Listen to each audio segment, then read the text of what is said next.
आपको मालूम है ना, एक बार हमारे पास भी एक औरत आई थी, बहुत पहले सुनाया था मैंने। वो औरत आई, कहती मौलाना साहब ताबीज़ दे दो। क्यों? कि मेरा पति मेरा कहना नहीं मानता। हमने कहा क्या चाहती हो कि तुम्हारा शौहर तुम्हारे कहने पे चले? तुम जहां कहो उठे वो उठे, तुम कहो बैठे तो बैठ जाए, क्या चाहती हो तुम्हारा गुलाम बन जाए? तो कहा मौलाना साहब आपने तो मेरे दिल की बात ही छीन ली। देखिए औरतों की प्लानिंग। हमने कहा अच्छा ठीक है चलो तुम्हारा शौहर ऐसा हो जाएगा, तुम क्या चाहती हो? कहा यही चाहती हो। हमने कहा नाम बताओ तुम्हारा। कैसा मौलवी है? हमने क्यों, क्या हुआ? नाम लूंगी अपने शौहर का। क्यों? अरे नाम लेने से तो तलाक हो जाएगी। हमारे बड़े बड़े मौलाना कहते हैं कि पत्नी को पति का नाम नहीं लेना चाहिए। हमने कहा अच्छा, और हमें उसके मुंह से नाम निकलवाना था। तो मैंने कहा कि अच्छा ऐसी बात है। हमने कहा जब तक तुम नाम नहीं बताओगी तो तुम्हारा पति तुम्हारा गुलाम कैसे बनेगा? ताबीज में नाम लिखा जाएगा, तभी तो तुम्हारा पति तुम्हारा गुलाम बनेगा। कहते अच्छा ये बात है कि हाँ। बुलाती है अपनी छोटी सी बच्ची को, वहां लला ललो बोलते हैं बरेली में। लड़के को लला, लड़की को ललो। ललो इधर आ। हाँ क्या तेरे पापा का क्या नाम है? बच्ची कहती है रहमतुल्लाह। मेरे पापा का नाम रहमतुल्लाह। हमने कहा रहमतुल्लाह? हाँ हाँ हाँ हाँ। हमने कहा ये तो रहमतुल्लाह बता रही है कि हाँ यही नाम है। हमने कहा क्या नाम है? कहा यही जो बताया बच्ची ने। फिर भी नहीं बोल रही, वो भी बड़ी ढीठ है। तो हमने कहा क्या नाम है? ये बच्ची सही से नहीं बोल रही कि वही बोल रही है। सही है क्या? क्या है बच्ची? रहमतुल्लाह। हमने कहा रहमतुल्लाह कि हाँ हाँ जो आप बोल रहे हैं वही है। तो हमने कहा ये नाम तो तुम्हें लेना पड़ता है। कहा कभी नहीं लेती हूं। हमने कहा तो इसका मतलब तुम नमाज नहीं पढ़ती हो? कहा नहीं नमाज 5 टाइम की पढ़ती हूं। हमने कहा नमाज पढ़ती हूं उसमें तो नाम आता है? कहा नहीं आता है। हमने कहा नमाज पढ़ती हूं तो सलाम नहीं फेरती हो? क्या फेरती हूं? हमने कहा उसमें तो आता है अस्सलामु अलैकुम बरहमतुल्लाह। रहमतुल्लाह आता है कि नहीं आता है? तो कहती है जब वो नाम आता तो नहीं लेती हूं। तो हमने कहा फिर क्या कहती हो? तो कहती जब वो नाम आता तो मैं कह देती हूँ अस्सलामु अलैकुम ललो के अब्बा। मैं नाम नहीं लेती हूँ। अस्सलामु अलैकुम ललो के अब्बा, अस्सलामु अलैकुम ललो के अब्बा। बताइए ये हाल है। अल्लाह की कसम उस औरत ने ये जुमले कहे हैं, मुझसे कहे कि मैं नाम नहीं लेती हूँ। हमारे मौलवियों ने कहा कि नाम लेंगे तो तलाक हो जाएगी। बताइए लोगों ने ये बता रखा है, जबकि बीवी अपने पति का, बीवी अपने शौहर का नाम ले तो ये सुन्नत है, ये सुन्नत है। देखिए अल्लाह के नबी अपनी बीवी आयशा से कहते हैं आयशा जब तुम नाराज होती हो तो मैं समझ जाता हूं कि तुम मुझसे नाराज हो, और जब तुम मुझसे खुश होती हो तो मैं समझ जाता हूं कि तुम मुझसे खुश हो। हजरत आयशा ने कहा अल्लाह के नबी कैसे? मैं तो कभी जाहिर नहीं होने देती हूं अपनी नाराजगी, फिर आप कैसे समझ जाते हैं? मैं नाराज भी होती हूं तो हम जाहिर नहीं होने देते कि मैं नाराज हूं, फिर आप कैसे समझ जाते हैं? फरमाया आयशा शौहर हूं तुम्हारा, चेहरा पढ़ता हूं, जानता हूं तुम्हें। का नहीं बताइए आप मेरी नाराजगी का पता कैसे लगाते हो? फरमाया आयशा जब तुम मुझसे नाराज होती हो तो कहती हो किसी बात पर इब्राहिम के रब की कसम। क्या कहती हो? नहीं नहीं इब्राहिम के रब की कसम मैंने ऐसा नहीं किया, इब्राहिम के रब की कसम मैंने खाना खा लिया, इब्राहिम के रब की कसम। जब तुम मुझसे नाराज होती हो तो कहती हो इब्राहिम के रब की कसम, और जब तुम मुझसे खुश होती हो तो कहती हो मोहम्मद के रब की कसम। मोहम्मद के रब की कसम मैंने खाना खा लिया, आप दिखाइए। अल्लाह के नबी मोहम्मद आपके रब की कसम, मोहम्मद के रब की कसम। आयशा जब तुम मेरा नाम लेती हो तो मैं समझ जाता हूं कि तुम मुझसे खुश हो। आयशा की उम्र कितनी है? 9 साल। और अल्लाह के नबी की उम्र कितनी है? 54, 54 साल। लेकिन मियाँ और बीवी के दरमियान इतनी लंबी उम्र का फासला होने के बावजूद आयशा क्या कह रही हैं? मोहम्मद के रब की कसम। और अल्लाह के नबी क्या कह रहे हैं? नाम लो।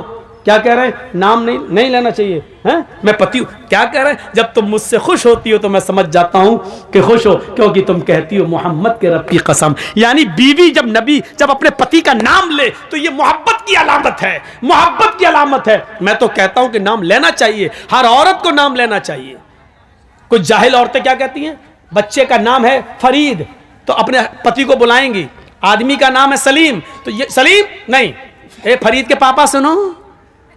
और जब तक फरीद नहीं था तब तक क्या कहती थी? शादी तो तेरी सलीम से हुई है ना, फरीद तो 1 साल के बाद आया है ना। 1 साल तक वो क्या था? ए जी, ओ जी, बस। कहां तुमने अपने आप को बना लिया, ए जी सुनो, अजी सुनो। और जब बच्चा पैदा हो गया, ए फरीद के पापा, ए नसीम के पापा। ये अजीब सिस्टम है, नाम लो डंके की चोट पर।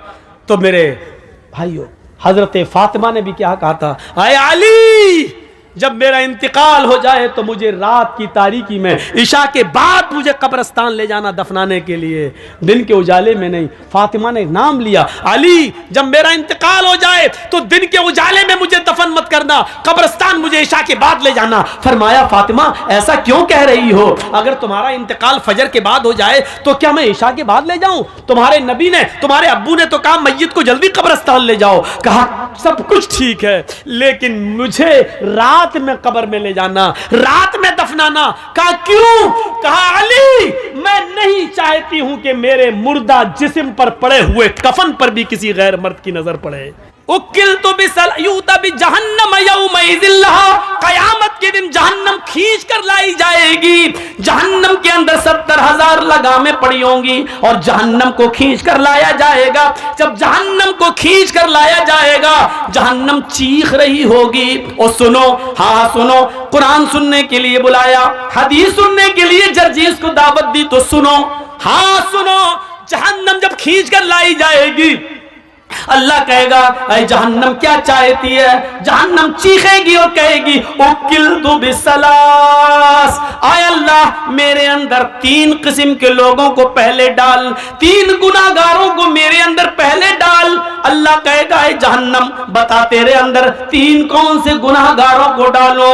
सबसे पहले वो नाम लेगी, आय अल्लाह उकूकुल वालिदैन, माँ बाप के सताने वालों को, माँ बाप को रुलाने वालों को जहन्नम में मेरे अंदर सबसे पहले फेंक। दुनिया में जो अपने माँ बाप को सताया करते थे, माँ बाप के साथ जुल्म करते थे, माँ बाप को नजरअंदाज करते थे, माँ बाप को खून के आंसू रुलाते थे, पाल पोस कर माँ बाप ने बड़ा किया, उनको अजियत और तकलीफ देते थे, उनको तू जहन्नम के अंदर मेरे पेट में पहले डाल। अल्लाह जहन्नम की ख्वाहिश पूरी करेगा और माँ बाप के नाफरमानों को जहन्नम के अंदर डाल दिया जाएगा। फिर जहन्नम कहेगी, शैखुन जानिन, हाय अल्लाह मेरे अंदर बूढ़ा आदमी जो दुनिया में जिना करता था, बूढ़े लोग जो दुनिया में जिना करते थे, बुढ़ापे के बावजूद वो लड़कियों की जिस्मों से खेला करते थे, उनकी इज्जतों को तार तार करते थे, उनको बहला फुसाकर और उनको गलत काम के लिए आमादा करते थे। ऐ अल्लाह उन बूढ़े, उन बुजुर्ग जिनाकार लोगों को तू मेरे अंदर डाल। नौजवान से तो एक बार गलती होती है, वो जवानी का नशा है, हालांकि वो भी जहन्नम में सजा भुगतेंगे, वो अपने हिसाब किताब के बाद जहन्नम में जाएंगे। लेकिन जहन्नम जिनको मांग रही है, वो कह रही है कि मेरे अंदर बूढ़े जिनाकारों को, बूढ़े जानियों को तू मेरे अंदर डाल, जिन्होंने बुढ़ापे के बाद भी, जबकि उस उम्र में शहावत कम हो जाती है, इस उम्र में शहावत की कमी हो जाती है, इसके बावजूद उन्होंने लड़कियों की इज्जत से खिलवाड़ किया। आय अल्लाह इस बूढ़े जानी को तू जहन्नम के अंदर डाल। अल्लाह बूढ़ा जना करने वाले बूढ़ों को भी जहन्नम के अंदर डाल देगा। कहे अल्लाह एक मखलूक और रह गई है, तो उसको भी मेरे अंदर डाल। अल्लाह कहेगा, बता कौन सी मखलूक है?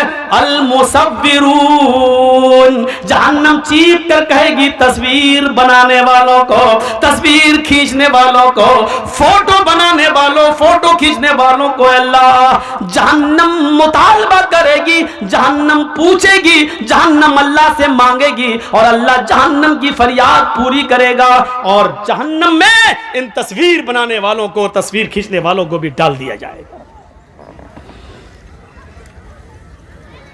एक चीज होती है मजबूरी में किसी चीज की इजाजत देना। पासपोर्ट बनवाना है, जरूरत है। आधार कार्ड में आपका फोटो लगना है, जरूरत है, खींच सकते हो।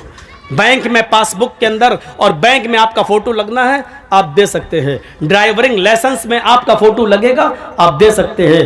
ये चीज जायज है, जरूरत है, आप दीजिए। बिना जरूरत क्यों?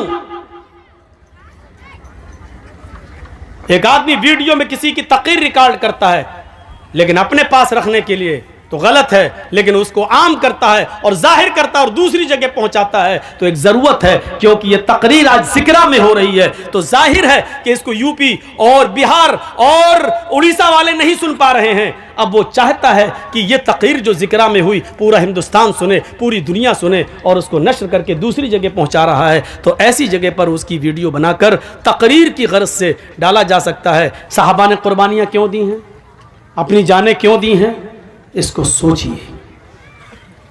हमें भी वो कुर्बानियां देने की जरूरत है। कौन आदमी ऐसा है जो ये चाहता कि अपनी जान दे, लेकिन साहबा अल्लाह के रसूल मुझे इस जंग में ले चलिए, मैं चाहता हूं कि शहीद हो जाऊं, मैं चाहता हूं कि जंग लड़ूं, या तो काफिरों को मारूं या शहीद कर दिया जाऊं।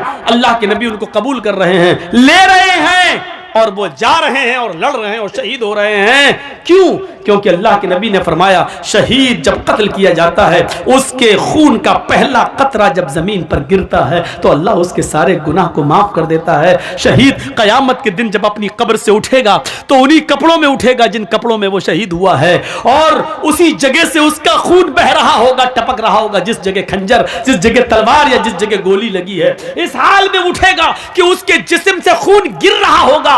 अल्लाह ताला उसके जिस्म से गिरते हुए खून को देखकर कहेगा फरिश्तों, इस बंदे का क्या हिसाब लूं, इससे क्या पूछताछ करूं, ये तो मेरे लिए अपनी पूरी जमीन और जायदाद और जान सब कुछ देकर चला आया, इससे क्या मैं पूछूं, इसने तो सब कुछ मेरी राह में कुर्बान कर दिया था, इसने तो अपनी जान तक मेरी राह में दे दी थी। जाओ, मैंने इसको बख्श दिया, इसको जन्नत के अंदर दाखिल कर दो, इसको जन्नत के अंदर ले जाओ। फरिश्ते उसको जन्नत में ले जा रहे होंगे। फरिश्ते पूछेंगे तुम्हारी कोई और तमन्ना है? जन्नत की नेमतों को शहीद देखेगा, जन्नत की नेमतों को शहीद देखेगा। फिर फरिश्ते पूछेंगे कुछ और चाहते हो? तो फरिश्ते कहेंगे हाँ एक तमन्ना और है। कहा क्या है? कहा है फरिश्तों अल्लाह से दुआ करो, अल्लाह से कहो मेरी एक तमन्ना यह है कि वो मुझे दुनिया में दोबारा भेज दे, मैं दोबारा जंग करना चाहता हूं, दोबारा काफिरों से लड़ना चाहूंगा, और फिर मैं चाहूंगा कि फिर मैं शहीद हो जाऊं, फिर मैं जन्नत में लाया जाऊं। क्योंकि शहीद का इतना बड़ा इज्जत, इतना बड़ा इकराम कि शहीद जन्नत की नेमतों को देखकर कहेगा अल्लाह मैं चाहता हूं कि मुझे बार बार दुनिया में भेज, मैं बार बार कत्ल किया जाऊं और बार बार जन्नत में आऊं, और तू बार बार पूछे कि तेरी तमन्ना क्या है, मैं फिर कहूं कि अल्लाह मुझे दुनिया में भेज और मुझे कत्ल किया जाए और फिर मैं जन्नत में आऊं। जरा गौर करो कि शहीदों का इनाम कितना बड़ा होगा, शहीद का इनाम कितना बड़ा होगा कि शहीद जन्नत की नियामत में देखने के बाद भी हर उसमें है नहीं। फरिश्ते पूछ रहे हैं कुछ और चाहते हो? अब जन्नत में किसी चीज की कमी तो है नहीं, फिर भी फरिश्ते पूछ रहे हैं कुछ और चाहते हो? कि हाँ क्या? दुनिया में दोबारा जाना चाहता हूं, नक्तुल, फिर कत्ल होना चाहता हूं, फिर जन्नत में आना चाहता हूं। यह तमन्ना होती है। लेकिन फरिश्ते कहेंगे नहीं, जो रूह एक बार हमारे पास आ जाती है वो दुनिया में दोबारा लौट कर नहीं जाती। अब तुम्हें दुनिया में दोबारा नहीं भेजा जाएगा। जब शहीद को दुनिया में दोबारा इंसान की शक्ल में नहीं भेजा जा सकता, यहां तो बहुत बड़े बड़े बुजुर्गों की रूहें आती हैं हमारे घरों में, शब बारात के हलवे खाने, खिचड़े खाने और पता नहीं क्या क्या करने। बड़े बड़े लोगों की रूहें आती हैं हमारे यहाँ, कहते हैं बुजुर्गों की रूहें आती हैं। मेरे भाइयों, कुरान कहता है जो रूह मेरे पास आ जाती है वो दोबारा लौट कर नहीं जाती। अच्छा एक बात बताइए, दुनिया में थर्ड क्लास की जिंदगी है, आदमी मर गया, अच्छे काम किया है, फिर वो आखिरत में चला गया, बरज़ख में चला गया, अब वो फिर फर्स्ट क्लास की जिंदगी से कोई थर्ड क्लास की जिंदगी में आएगा?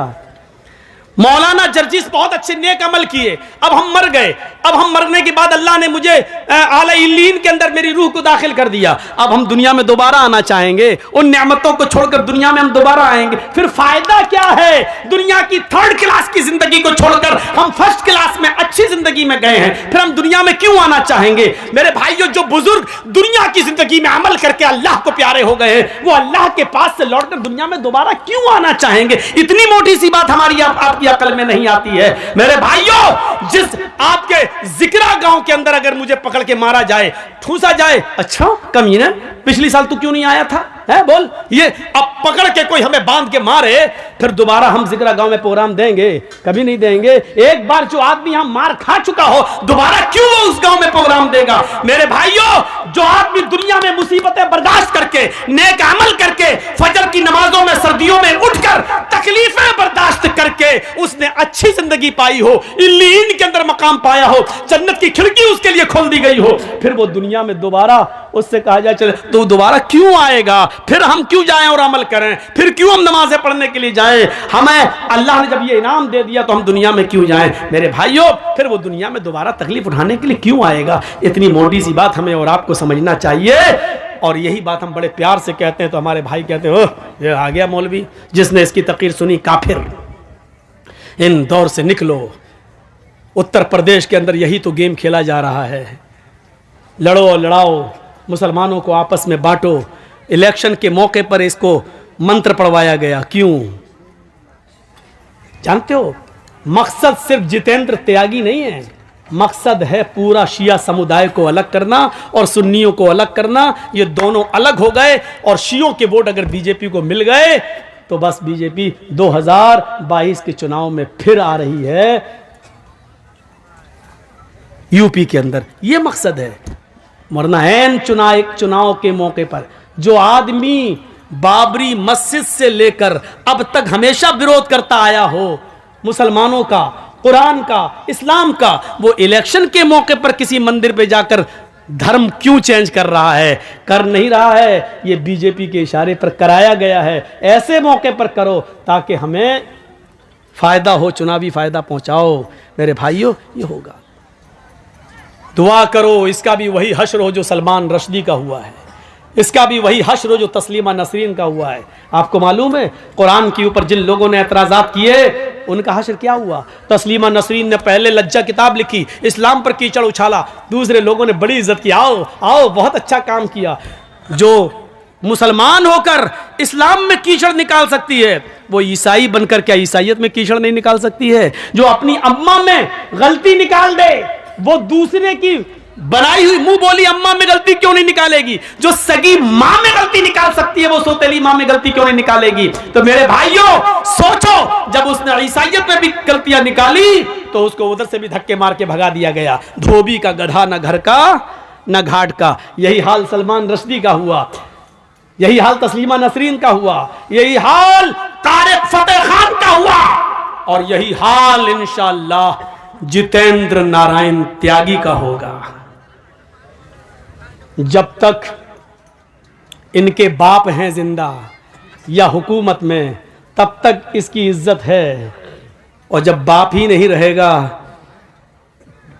तो इसकी इज्जत भी नहीं रहेगी, और बाप जिंदगी भर नहीं रहेगा। ये आपको मालूम है ना, राहत इंदौरी ने कहा था जो आज साहिबे मसनद हैं कल नहीं होंगे, किराएदार हैं जाती मकान थोड़ी है। ये सब आने जाने वाली सरकारें होती हैं। जब तक बाप जिंदा है बेटे की इज्जत होगी, और बाप हटा तो बेटे का कोई पुरसाने हाल नहीं होगा। और दुआ करो कि इलाहुल आलमीन, इसने कुरान को जलील करने की कोशिश की, बारे इलाह तू इसको ऐसा जलील कर, ऐसा जलील कर, ऐसा जलील कर कि बाद में आने वाले लोगों के लिए इसकी जिंदगी और इसकी मौत दोनों निशाने इबरत बन जाए, दोनों लोगों के लिए मकाम इबरत बन जाए। ये दुआ करो मेरे भाइयों, क्योंकि ऐसे लोगों की मौतें ऐसी हुई हैं, ऐसी हुई हैं कि वो पूरी दुनिया के लिए मकाम इबरत बन गई। फिरौन की लाश जो कहता था ना रब्बुकुमुल आला, मैं तुम्हारा रब हूं, क्या हुआ? समंदर में डूबा, गर्क किया गया। डूबा तो कोई उसको बचाने वाला नहीं हुआ, अपने आप को रब कहने वाला भी क्या कहता है? आमन्ना बे रब्बिल आलमीन, रब्बे मूसा व हारून, मैं मूसा और हारून के रब पर ईमान लाया। वो चीख रहा था जब समंदर में डूब रहा था, लेकिन उस वक्त अल्लाह ताला ने फिरौन के ईमान को और उसके इस्लाम को कबूल नहीं किया। मरते वक्त इस्लाम ला रहा है, समंदर में डूबते वक्त मूसा और हारून के रब को अपना रब कह रहा है। नहीं, अब तेरे इस्लाम की और तेरे ईमान की अल्लाह को कोई जरूरत नहीं है। मकाम इबरत बना दिया उसकी लाश को। मेरे भाइयों, आज भी फिरौन की लाश मिस्र के म्यूजियम के अंदर रखी हुई है।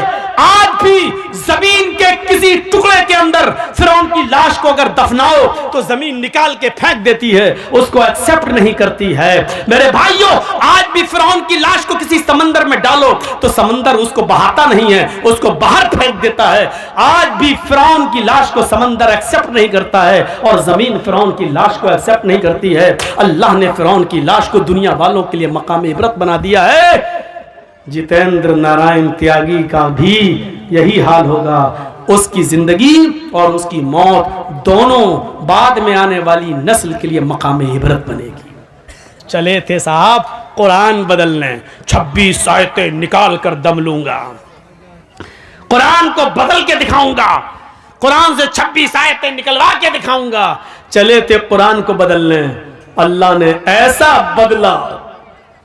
बदला कि देख, जो हमारी किताब को बदलने का ख्वाब देखते हैं वो खुद बदल जाते हैं।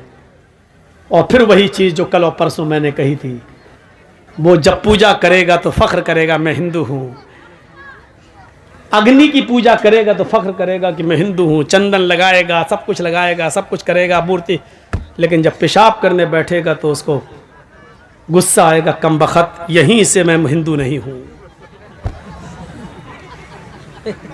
जब भी वो पेशाब और लैट्रिन करने जाएगा कहेगा कमबख्त ये और बदल जाती।